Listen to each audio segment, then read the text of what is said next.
ഇപ്പോൾ ഡൊണാൾഡ് ട്രംപിന്റെ ഒരു സന്ദേശം വന്നത് ഞാനൊന്ന് വായിക്കാം. താങ്കൾ ഇപ്പോൾ ഏറ്റവും പുതുതായി വന്ന സന്ദേശമാണ്. I have just been informed that we have destroyed and sunk 9 Iranian naval ships. 9 Iranian naval ships, some of them relatively large and important. We are going after the rest. They will soon be floating at the bottom of the sea also. In a different attack, we largely destroyed the naval headquarters. Other than that, their navy is doing very well. പരിഹാസത്തിലാണ് ആ post അവസാനിപ്പിച്ചിരിക്കുന്നത്.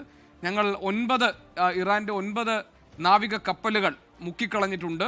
ഇനി we are going after the rest, ബാക്കിയുള്ളതിന് പിന്നാലെ ഞങ്ങൾ പോകുന്നു. They will soon be floating at the bottom of the sea. അവർ കടലിന്റെ അടിയിൽ താമസിയാതെ ഒഴുകി നടക്കുന്നത് നിങ്ങൾക്ക് കാണാം. അതൊക്കെ മാറ്റി നിർത്തി കഴിഞ്ഞാൽ അവരുടെ നേവി നല്ല രീതിയിൽ പ്രവർത്തിക്കുന്നുണ്ട് എന്ന പരിഹാസത്തിലാണ് ഈ പോസ്റ്റ് അവസാനിപ്പിച്ചിരിക്കുന്നത്.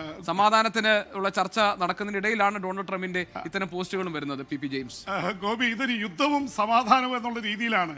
ഒരു കാര്യമുള്ളത്, ട്രംപിന് വലിയ നാണക്കേട് പറ്റിയത് USS എബ്രഹാം ലിങ്കൻ 90 യുദ്ധക്കപ്പലുകളുമായിട്ട് ഇരിക്കുന്ന വിമാനവാഹിനി കപ്പലിന് നേരെ ആക്രമണം നടത്തിയെന്ന് വന്നത് ഒരുപക്ഷെ അമേരിക്കൻ സേനയെ വല്ലാതെ നാണിപ്പിച്ചിട്ടുണ്ടാവാം. അത് വീണുവെന്നും വീണില്ല എന്ന് പറഞ്ഞെങ്കിലും ബാലിസ്റ്റിക് മിസൈലുകൾ ആ വിമാനവാഹിനി കപ്പലിന് നേരെ എത്തി എന്നുള്ളത് യാഥാർത്ഥ്യമാണ്. അതുകൊണ്ട് സടം കുടഞ്ഞ് എണീറ്റാണ്. ഇപ്പോൾ നേരത്തെ ഒരു കപ്പലാണ് മുക്കിയിരുന്നത്.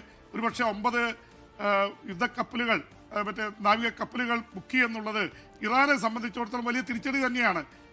അതുകൊണ്ട് തന്നെയായിരിക്കണം ഒമാനെ വിളിച്ച്, അല്ലെങ്കിൽ ഒമാന്റെ നേതൃത്വത്തിൽ മധ്യസ്ഥതയ്ക്ക് തയ്യാറായി ഇറാൻ എത്തിയിരിക്കുന്നത്. കാരണം ഇറാന്റെ നേതൃത്വത്തിന് ഒരു കാര്യം മനസ്സിലായി, ഇനി മുന്നോട്ട് പോയി കഴിഞ്ഞാൽ ഇസ്രായേലും അമേരിക്കയും ചേർന്ന് കൂടുതൽ നാശനഷ്ടങ്ങൾ വരുത്തും. ട്രംപിന്റെ ഭീഷണി ഉണ്ടായിരുന്നു. ട്രംപ് പറഞ്ഞത്, ഇനി നിങ്ങൾ പല രാജ്യങ്ങളും ആക്രമിക്കാൻ ശ്രമിച്ചാൽ, ഗൾഫ് രാജ്യങ്ങളെ ആക്രമിച്ചാൽ ഇതിനേക്കാൾ വലിയ അടി വരുന്നു എന്നുള്ളതാണ്. അപ്പോൾ ഈ സമാധാന ചർച്ചയ്ക്ക് എല്ലാവരും നിർബന്ധിതരായിരിക്കുകയാണ്. ഇസ്രായേലിന് പ്രശ്നങ്ങളുണ്ട്. ഇസ്രായേലിന് സാധാരണ ഇത് വരുമ്പോൾ അയൺ ഡോം വെച്ച് തടയാറുണ്ട്. ഇത്തവണയും അവിടെ ബെത്ഷമാമിൽ ഏതാണ്ട് 8 പേർ കൊല്ലപ്പെട്ടു. മറ്റു പലയിടത്തും ബാലിസ്റ്റിക് മിസൈലുകൾ വീണിട്ടുണ്ട്. ഇസ്രായേല് ഞങ്ങൾ അടിക്കടിക്കുമെന്ന് പറയുമ്പോഴും ഇസ്രായേലിന് പ്രശ്നങ്ങളുണ്ട്. അമേരിക്കയ്ക്കും ഗോപി ഒരു പ്രധാനത ഉള്ളത്, ഇവിടെ 6,60,000 സേനയുണ്ട്. കരയുദ്ധം നടത്താനൊന്നും അമേരിക്കയ്ക്ക് എളുപ്പമല്ല. ഈ എയർ സ്ട്രൈക്ക് നടത്തുക, സ്ഥലങ്ങൾ കേന്ദ്രീകരിച്ച് അടിക്കുക, അതിനപ്പുറത്തേക്ക് ഒരു രാജ്യത്തെ പിടിച്ചടക്കണമെങ്കിൽ കരയുദ്ധം വേണം. അത് ഇറാഖിലാണെങ്കിലും അഫ്ഗാനിസ്ഥാനിലാണെങ്കിലും ആ തരത്തിൽ കരയുദ്ധം നടത്തിയാണ് അവർ പിടിച്ചടക്കിയത് രാജ്യങ്ങൾ.